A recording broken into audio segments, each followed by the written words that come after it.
Finally, when the struggle finished, their friend would walk into their apartment room only to find the martial arts fighter standing butt naked in the kitchen cooking his friend's heart. I don't think this love for me. I don't think you the one for me. What dying on every drug feels like. Now, I don't take drugs, and I don't think that anybody should take them either. This is an educational video. The pencil incident. Shrooms are a natural psychedelic that cause hallucinations. About 30 minutes after eating them, colors get brighter, patterns start crawling on the walls, time stretches like taffy, and your sense of self begins to melt. Obviously, like I just said, I've never taken shrooms. There was one instance where I had to watch people who were under the influence of mushrooms. It wasn't a terrible experience. I feel like a lot of people always get upset and frustrated when they do have to watch somebody under the influence of any sort of psychedelic, but genuinely, they wanted to play Minecraft. They went for a little walk around the block. They ate some food, and then they were just pretty much chilling the entire time. They couldn't play Minecraft because, like, it was too many colors, too many things happening for them. So they just turned off the game and stared at the ceiling for about 3 hours. So that was cool. Your brain is rushed into a state of euphoria, leaving you questioning what's real and what's not. But what happens when you take too much? On a calm Saturday afternoon, a 21-year-old Hispanic man would return home from work and consume an unspecified quantity of shrooms. Shortly after consumption, he started experiencing a bad trip and began acting erratically upon arriving to his house. His stepfather and brother would step in and restrain him to try to calm him down, but he'd break free of their grasp and also break a glass vase in the process. In his frenzied state, he'd then begin to rub himself against the glass shards on the floor and severely injure his arms and legs. Okay, I've never heard anybody try and do this while off some psychedelics. I'm not gonna lie. That's crazy. I've never heard of anybody freaking out to this point where they start self-harming. That's insane. Brother and stepfather would successfully intervene to stop him from injuring himself any further with the glass shards, and he'd be sat down at a desk.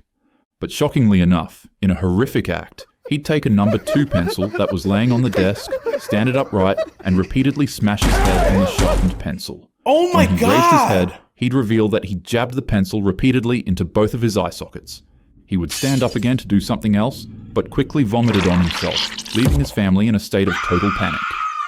Emergency services were called, where they tried desperately to save the young man's life. Okay, realistically, chat, I want y'all to put your little guesses in right now. What do you think that he was seeing or experiencing to the point that he had this feeling to jam a pencil in his eye? What could you be experiencing that's so bad and so anxiety giving? That's the best way I could put it. That you're just going to slam a number 2 into your eye. Not even the eraser part. You're going to put straight lead up in your eye socket. What? Mental hallucinations? I mean, I would have to think. But unfortunately, they would only get so far.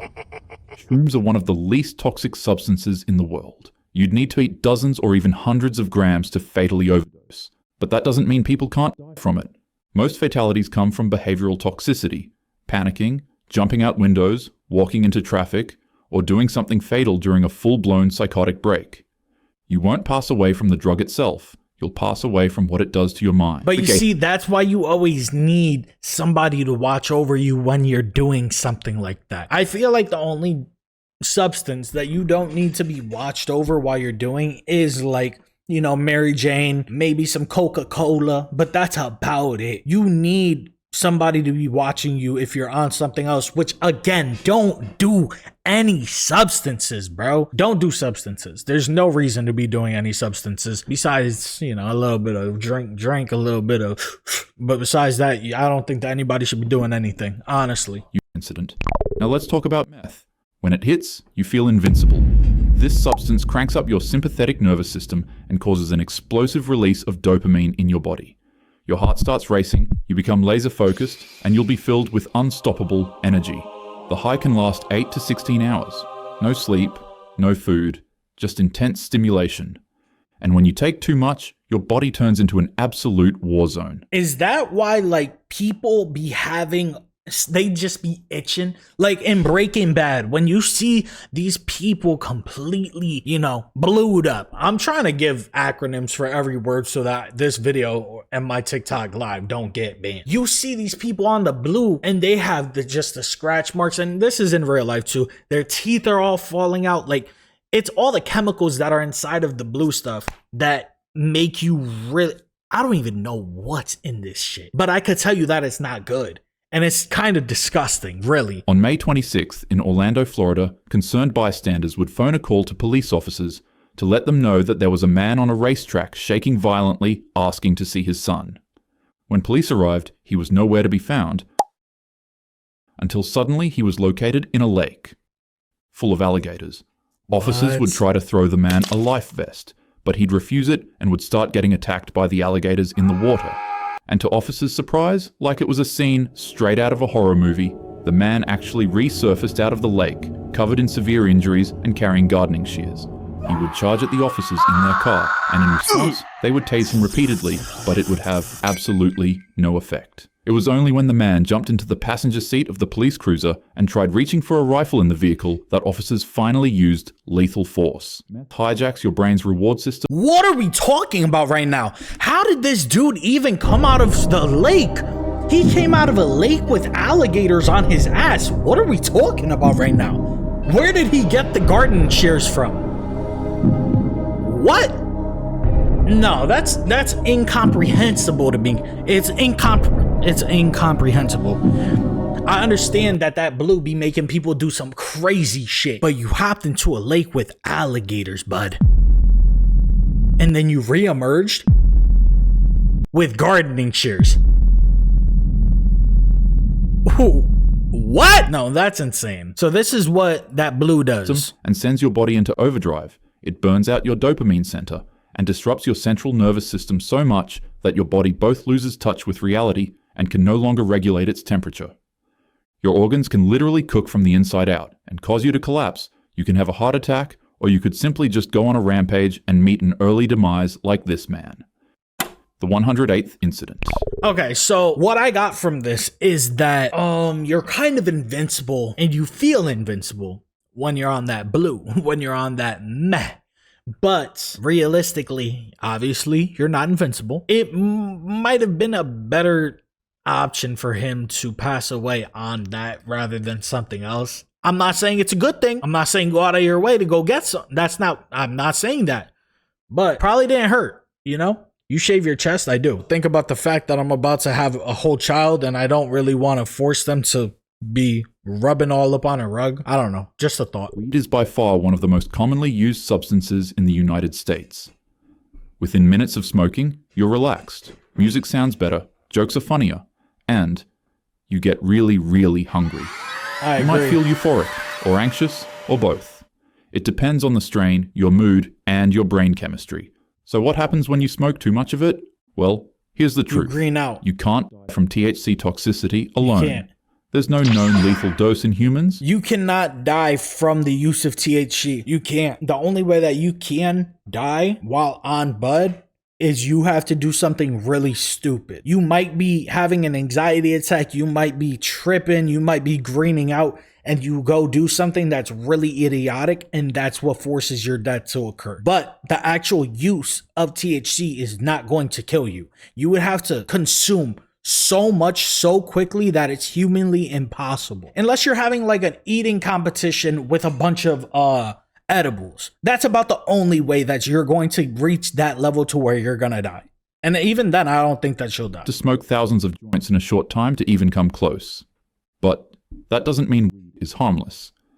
In the spring of 2018 in California, a woman who had just befriended a man at a dog park she frequently visited would follow him home to his apartment for a quick spark-up session, which, mind you, is totally legal in the state of California. After the two finished lighting up grass through a bong, the woman would unexpectedly shoot up from her seat straight to the kitchen and grab 3 knives.